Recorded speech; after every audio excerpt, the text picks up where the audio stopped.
Hello, everyone, and a warm welcome back to Directions Live Online.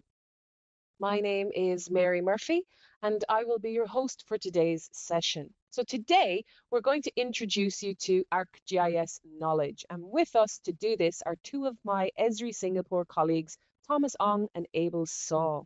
Now, Abel and Thomas are both solution consultants with Esri Singapore. Abel has extensive experience in data integration, applying spatial analytics to deliver actionable insights, enhancing operational effectiveness in high stakes environments, and so excels at leveraging GIS tech to provide those strategic geospatial solutions for Singapore's national security. Thomas also contributes significantly to Singapore's national security and its operational effectiveness in those complex and high stakes environments. And he achieves this with this extensive skills in managing ArcGIS enterprise services, deploying and maintaining enterprise environments in defense and intelligence, among everything else that these guys do. Welcome to both of our speakers. It's great to have both of you here today. How are you? Hi, Mary. Glad to be here. Hi, Mary. Glad to be here. Hi, guys. Okay, now that the introductions are out of the way, I'm going to leave you in Abel's very capable hands. Over to you, Abel. Right. So thanks, Mary. And thank you all for taking the time this afternoon to join us this Thursday afternoon to know more about ArcGIS knowledge. So this is what we will be talking about today. We will first start off with a problem that we'd like to solve. We will then talk about the technology that's being used, ArcGIS knowledge, and how ArcGIS knowledge can be used to complement or augment your current workflows, and what you can use to analyze and draw insights out of it. And at the end, Thomas will run it off with a demonstration. So let's get started. Okay, so this is a scenario that some of you may be familiar with. This is a map showing maritime traffic in the South China Sea. So this is what Esri is good at, right? Showing what is going on where. But imagine for a moment that you are an intelligence analyst and your boss has just come up to you and asked, hey, I need to find more insights about this area. What are some of the vessels that we should be paying more attention to? Or what are some of the vessels that we need to focus on? So, but to be able to do that, we need to understand more of the context. So it's not just enough to know the what and the where. We want to know why this is happening. So when we look at the map and see the thousands of vessels in this area, we want to be able to narrow down and investigate further. So when we select one of these vessels in the map, we want to ask questions and get answers to questions such as, what are some of the other vessels that this vessel has been seen co-traveling with? And who are the other people associated with these vessels? Are there any documents or reports that mention these vessels or these people? And have these vessels come up on any government sanctions list? So how do I know the network of all these vessels? Knowing the context of each vessel helps us identify any bad actors within this vast network and focus our efforts to investigate further. So the example we just showed is just one example of how connected we all are, right? So the real world is made up of connections. In fact, all of us are connected right now because we are all listening into this webinar. So you also may be connected to the person sitting next to you because you may be colleagues or friends. So it's similar in a transaction network when we look at supply chains. So a factory creates a part or a component, and this component or part goes into another part or component, which that gets assembled into a product, gets shipped to a store, and gets purchased by you and me. So we see how in the real world, data is very naturally connected, and visualizing and analyzing a knowledge graph offers more insights than if we just viewed it without context in relation to anything else. So to do this, this is why Esri has come up with this product called ArcGIS Knowledge, where you can fuse your spatial, non-spatial data, your structured, unstructured data into knowledge graphs. And you can analyze them in context to gain insights and make better informed decisions. So what do you get when you get ArcGIS Knowledge? What is in the box? So knowledge comes with two main components. You've got your knowledge server and your graph database. So Esri is an open architecture. If you have an existing graph database that you're currently using, like Neo4j or RangoDB, we can connect to these as well. And the knowledge graph that you create using your knowledge server will be represented as a portal item. And you can explore this knowledge graph item in a variety of ways. So you can use our flagship desktop product, ArcGIS Pro. We have also many different APIs that you can use, JavaScript SDK, Python API, and we also have a new product called Knowledge Studio, which is a web-based application. And for those of you who are totally new to Azure, you've not used Azure before, we recommend getting the following to get started. So you need an ArcGIS Enterprise. You, of course, need a knowledge server and ArcGIS Pro. So we have talked about what you need to get started with using knowledge graphs. So what exactly is in a knowledge graph? So a knowledge graph essentially boils down to three main things, right? So you've got your entities, your relationships, and your properties as well.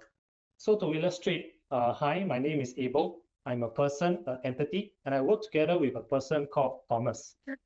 We both work for a company called Azure Singapore. And the arrow that you see pointing from the person to the company works for, that's the relationship between a person and a company. And you can add properties to these as well. So you can put these properties, which gives more detail onto your entity or your relationship. So typically when people think of data, they think of rows and tables or Excel sheets. But in ArcGIS Knowledge, these entities and the relationships that you see are the data itself. And these are stored within the graph. This data is stored within the graph database. We do not store the data as rows and tables and somehow connect it on the back end, but these relationships are stored as actual data.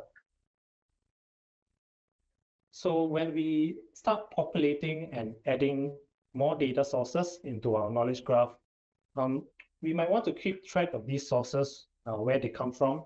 So in knowledge, you can keep track of these with what we call provenance. So we now know that myself and Thomas, we both work for Azure Singapore, and we see that multiple data sources say the same thing. So it could come from our company's HR records or even LinkedIn. And these provenance records gives us an idea of how reliable that data in the knowledge graph is. And using this provenance, it is actually queryable. You can search as well, and you can use it to query and filter information and to only show those with a high confidence level, for example. So your knowledge graph will show only data that is a high confidence level. You can configure it any way you want. Okay, so having said all that, some of you may be thinking, I'm already working with knowledge graphs. I'm very familiar with entities, relationships, properties, even provenance. So what's so different about ArcGIS Knowledge than what I already have? Or on the flip side, maybe you are already using Azure, you are familiar with the spatial visualization and analysis that Azure is well known for. What additional benefit does ArcGIS Knowledge potentially bring to my organization?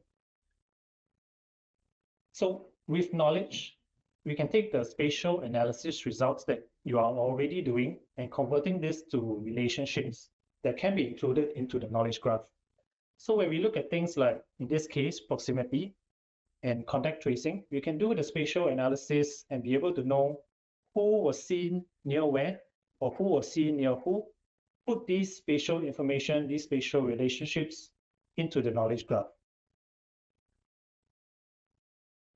And in this case, if we have two different phones that we use for different purposes, such as for work or for home, if you visualize these two phones in the knowledge graph, this will be probably two separate knowledge graphs.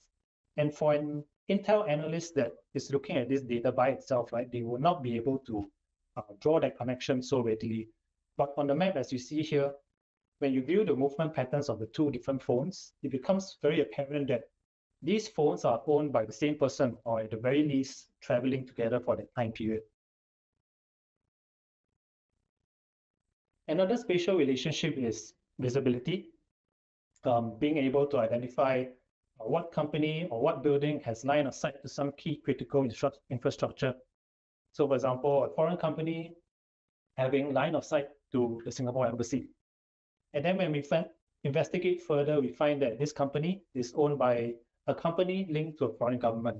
So these are the kinds of relationships that we can combine with spatial analysis that can help you find out interesting insights about your data.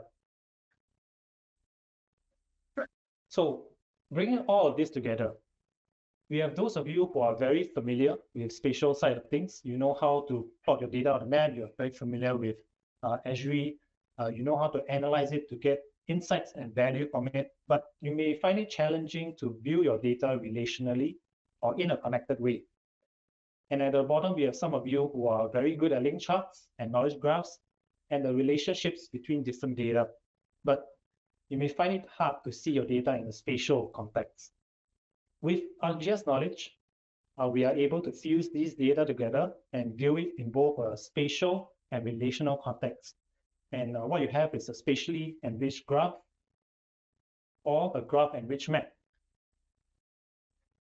And knowledge allows you to support users who may need to see information in this way and provide that context between any two entities, any two dots in a map. Okay, so today we have talked about what knowledge graphs are, how they can complement your existing spatial workflows. Now, assuming that you have already created or loaded your data into the knowledge graph, all your entities, your relationships, your properties, maybe some of you have documents as well, all your data is now in the graph, all of it is connected. How do we then crunch all of this data and make sense of it? So this is where graph analysis comes in. You can start to find out what is the most important entity in my graph based on certain criteria. So for example, on the left, we have the neighborhood analysis. We can tell you how any entity is related to another entity 1 or 2 or multiple degrees away. So you can ask questions such as, did the supplier provide you with faulty material like steel, unsafe steel, and whether these parts did they go into some other part in a bridge somewhere in Singapore? So for centrality in the middle, it can help you identify your most critical element in your network. What are the most important or influential entities? So for example, if you're looking at an ecosystem, you want to find out what is the keystone species.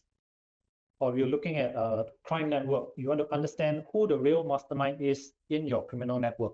You can do so using some of our graph analysis tools here. Okay.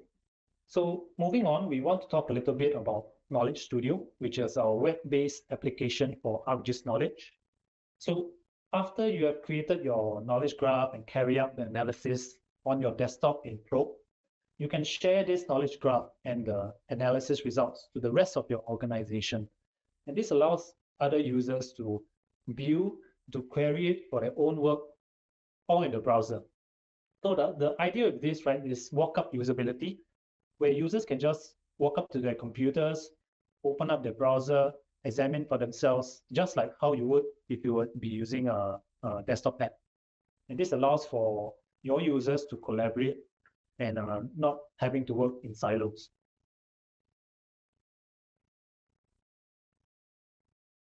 Okay, so through this whole presentation on ArcGIS Knowledge so far, I hope you have already got a glimpse of some of the use cases. So we talked at the beginning of the presentation about using it for intelligence purposes when we were focusing, exploring which vessels to focus on amongst all the thousands of vessels in the South China Sea.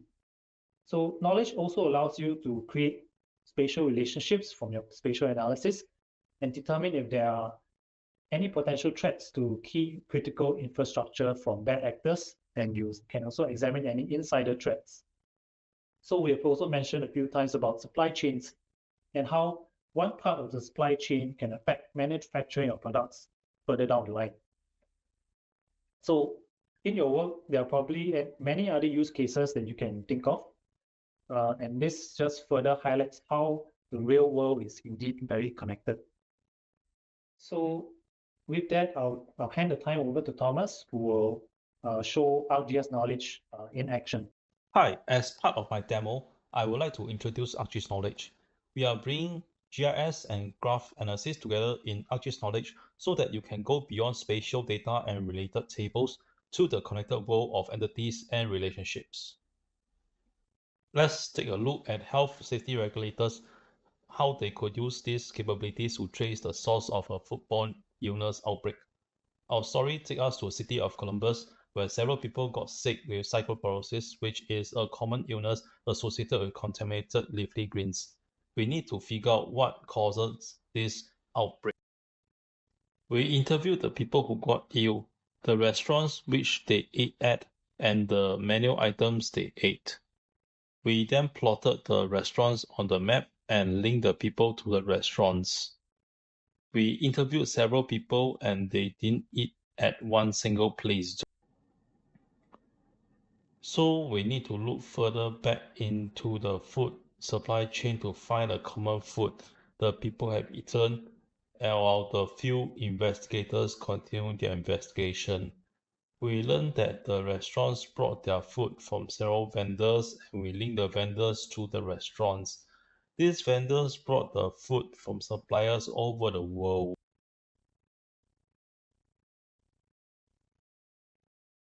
The key to items to figure out what these cases have in common are what you can see on the map. Usually, we'll need to use join and relate to establish the relationship between entities in GIS. However, this approach can be complicated. So we can use a knowledge graph to solve the problem.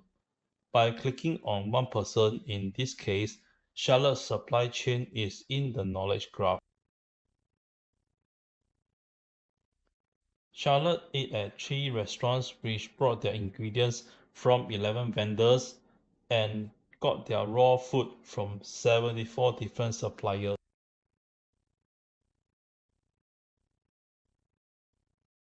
And we can make the chart a little more readable by applying a different layout, like in this case, a left-right flowchart. When we expand the analysis from Charlotte to everyone who got sick, it gets complicated. But buried in all this data are the relationships that explains how the people and the locations are connected through their ingredients. We know from the lab results that a likely culprit is a leafy green vegetable, but we are unsure of the common denominations between each individual supply chains. Knowledge graph helps to unlock new analytics capabilities that can help us to use these connections to answer these questions, to figure out what causes people to get sick. This graph query helps describe the path from people through the ingredients to the suppliers. The queries are completed in a fraction of a second. If I add these results to the new view, it's evidence that the contaminated food will likely to be the Romanian lettuce sold by two vendors, vendor 13 and 15, and they sourced the lettuce from farm 1. This quick supply chain traceback investigation illustrates how a knowledge graph extends what you can do with GIS. Whether you are working on food safety, infrastructure, or terrorist network, a knowledge graph can help you use your connected data to answer critical questions. Let's explore some exciting new ways knowledge graph can help support our analysis. I will show you how we model our data and which graph analysis capability we can use to solve the food contamination problem. Knowledge adds a new type of view in ArcGIS Pro called investigation. It gives you easy access to the data management flow you need to build and work with data in the knowledge graph. On the far left is the content panels which shows the data model. We model the entity type from people to food to vendors and suppliers. We model the relational types such as ate at, sold by, and has ingredient. The middle panel lists the data in the knowledge graph entries and relationships, and we have the information down to the properties level on the right. This is a lot of data, but the knowledge graph dramatically helps data discoverability. For example, we searched using the word sandwich, and I got several features typed in my result list. including menu items like this California chicken sandwich and restaurants like Sandwich Shop. The text search will work across all data in the graph instead of being limited to one feature service or one joint table. One new analytics tool is a search and filter tools which summarize the search results based on attributes and connections that they have in common. So out of the 54 results, 52 of them are menu items, 2 are restaurants, and 26 are served at sandwich shops, and 12 of them contain leafy greens. This tool summarizes the trends and the connected data, which is an excellent access as we explore the data. It helps to highlight commodities, outliers, and patterns we might not have thought of to look for, so that we can look for the needle in the haystack, which in this case is the Romanian letter. Another new tool is the Network Centrality Calculator or Social Network Analysis, which measures how important or influence an entity is in relation to other entities. For example, if I filter to just ingredients and sort by the betweener score, it will show me the most consumed ingredients among the people who got sick, which is Romanian lettuce. But if the contaminated food didn't turn out to be Romanian lettuce, I will then look into the second on the list, which is onion, tomatoes, and eggs based on their betweener score. Now, when we switch to vendors, and if I ask myself which vendors move the most products, we will need to look at the degree, and we can see that the vendor 10 has the most degrees. So the centrality measure offers valuable clues in making sense of the complex relationship within the data. If the data has a missing connection, this tells a more complex stories. This is why a knowledge graph works hand in hand with a spatial visualization and analysis tool. Through our analysis, we discovered that two people, Adams and Jill, had not eaten at the same places and yet they got sick. They ate at the sandwich shop which got its Romanian lettuce from a different vendor in the different farm. Based on their separate supply chain, these cases appears disconnected from the others. However, as we are using ArcGIS Knowledge, we are not limited to just the knowledge graph to understand our data. We can switch back to the map.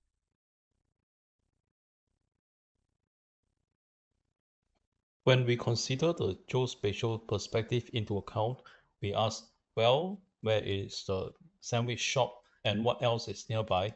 We can see that the sandwich shop actually shares a same shop front as the house of kebab, which is linked to Farm 1. This shows that there is a good chance that there is some form of cross-contamination that is related to their geographical proximity, and this might explain how Adams and Jill got sick.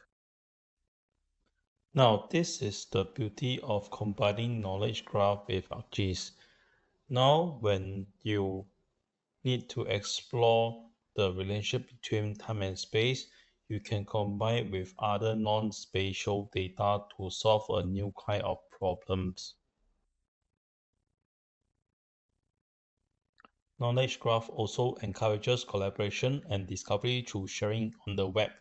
ArcGIS is expanding to work with knowledge graph, starting with custom web applications such as this purpose-built Supply Chain Explorer and ultimately with other web applications. Now you can connect your data through relationship and discover new kind of patterns that are more reliable and on a bigger scale than ever before with your GIS. Okay, so thank you, Thomas.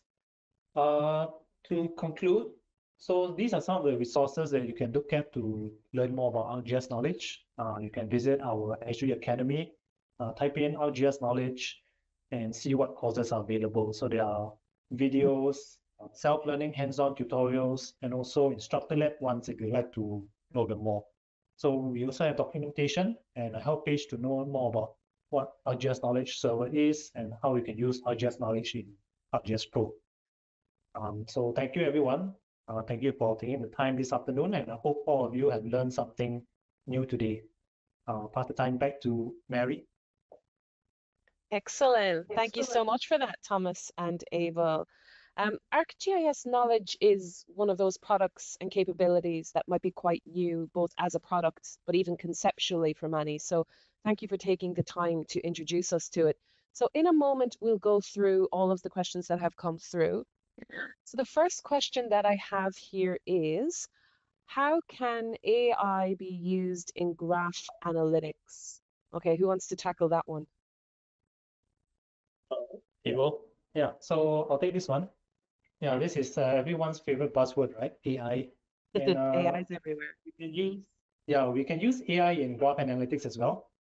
So one capability that will come up in the coming or future releases of ArcGIS Knowledge will be the ability to use AI in querying your knowledge graph. So how you query your knowledge graph is through a language called OpenCipher. We didn't manage to talk much about it today, but you can use this OpenCipher query language to query your knowledge graph.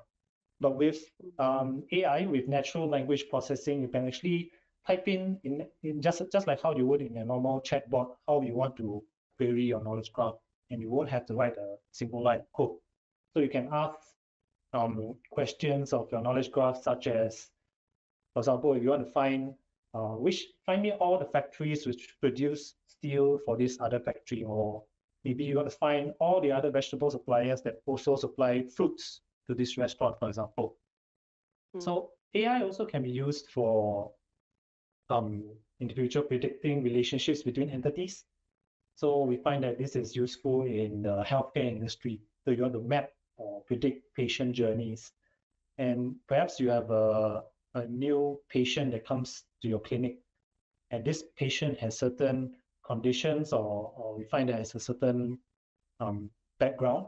And with this background or certain characteristics, you can use this information that you have to look back at what other patients that have a similar background or history, and you can map this person's potential patient journey. And so you can also use AI to find which are the doctors or specialists that can best help serve them. Yeah. Awesome. The next question I have here is, my organization has just got ArcGIS Knowledge. Where and how should I start? So who's going to tackle that question? So perhaps to start with, you should examine the data that you already have and think of some questions that you want answer from the data. And also start drawing out on the whiteboard the data model, the entities, and the relationship in your data.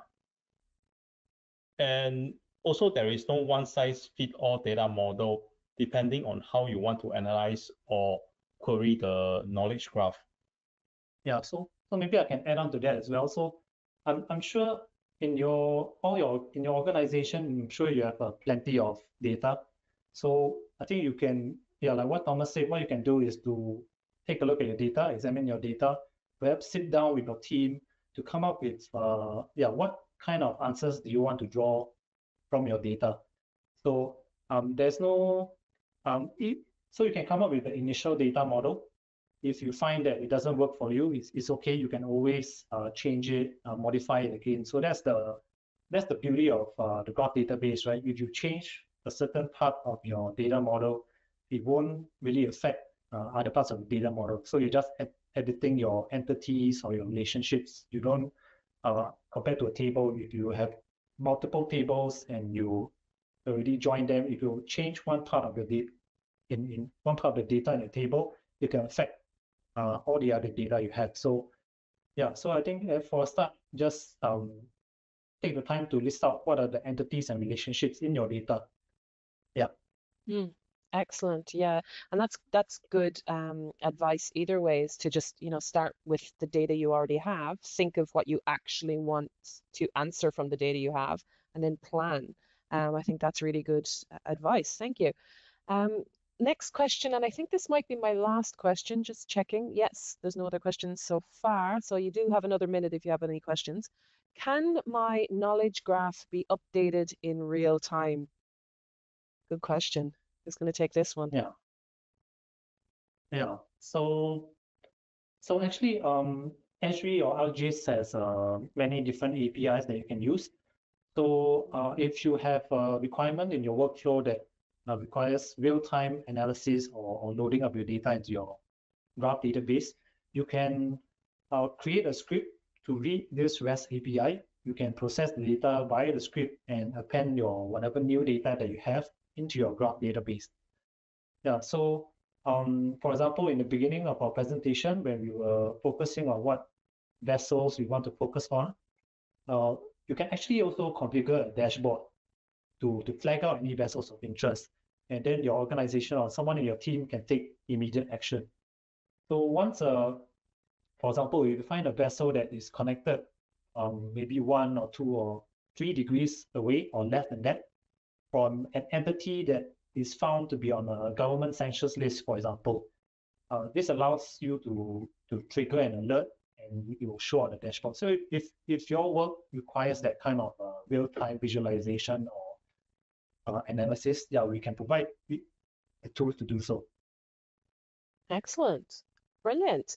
Thank you very much for that. There's no other questions here, so that's great. You got through 3 fantastic questions there, so thank you very much. But with that, that's all the time we'll have for today. Thank you for those questions, and thank you again to you, Thomas and Abel. It was great having you along to discuss ArcGIS Knowledge.